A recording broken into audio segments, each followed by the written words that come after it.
Assalamualaikum warahmatullahi wabarakatuh. Salam sejahtera semuanya. Semoga kita semua selalu dalam perlindungan Tuhan Yang Maha Kuasa. Amin. Kembali lagi dengan saya, Mutia Kusnadi. Hari ini saya akan menjelaskan tentang menerapkan ragam hias pada bahan kayu. Namun, sebelum saya jelaskan apa yang akan saya sampaikan pada pertemuan kali ini, saya ingin agar kalian menyiapkan terlebih dahulu buku tulis, buku paket, serta alat tulis penunjang lainnya. Karena saya mau materi yang saya sampaikan pada pertemuan kali ini, kalian salin dan kalian tulis di buku tulis kalian masing-masing.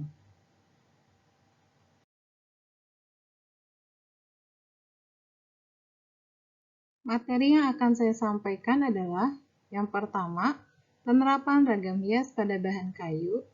Kedua, fungsi ragam hias bahan kayu. Ketiga, teknik penerapan ragam hias pada bahan kayu. Dan yang keempat, contoh penerapannya.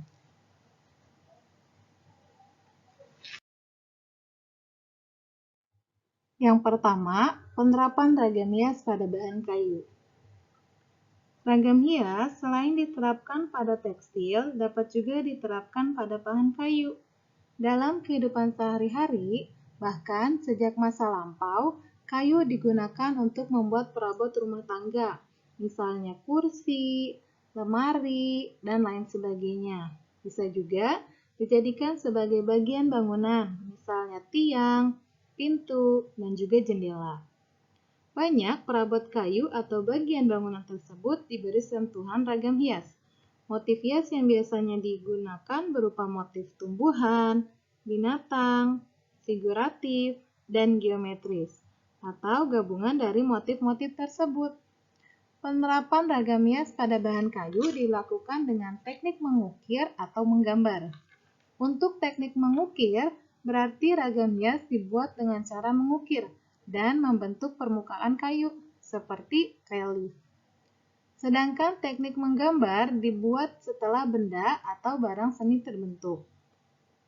Selain digunakan sebagai hiasan, ada ragam hias pada benda-benda tersebut yang juga memiliki nilai simbolis, baik terkait dengan kepercayaan atau agama. Beberapa daerah di Indonesia seperti Jawa, Sumatera, Kalimantan, Bali, Sulawesi, dan Papua memiliki ragam hias yang khas pada bahan kayu.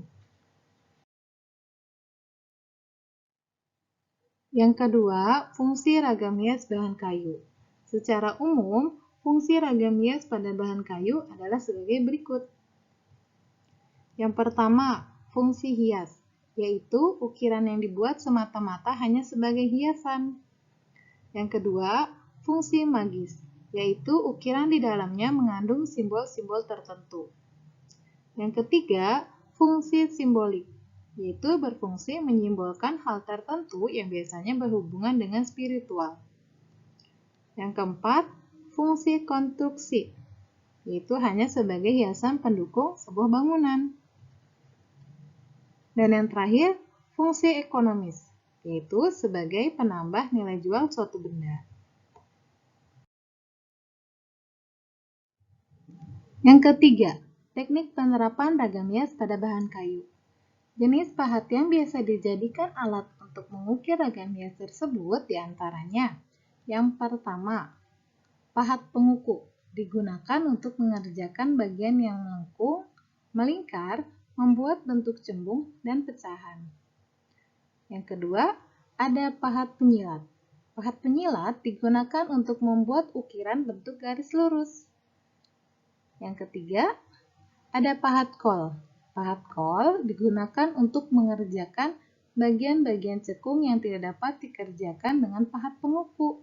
Dan yang terakhir, ada pahat coret. Pahat coret digunakan untuk membuat pahatan, hiasan daun, atau bunga.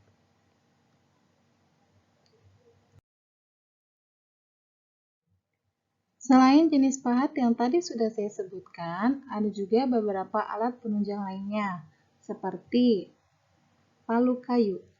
Kayu yang baik untuk bahan palu adalah kayu-kayu yang berat. Selanjutnya, ada sikat ijuk.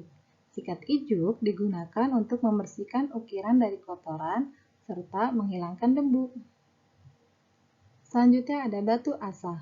Batu asah digunakan untuk menajamkan peralatan, juga digunakan untuk menyempurnakan ketajaman pahat. Selanjutnya ada alat gambar.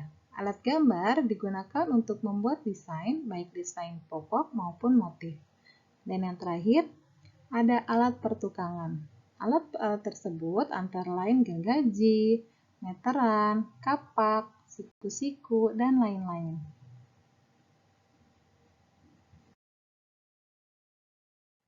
Berikut ini ada beberapa contoh penerapan ragam hias pada bahan kayu.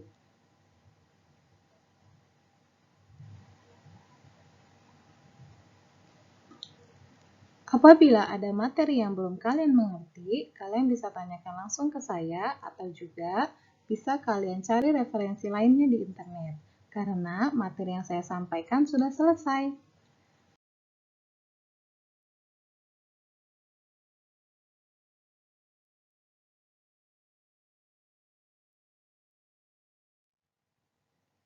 Selanjutnya, jawablah pertanyaan di bawah ini.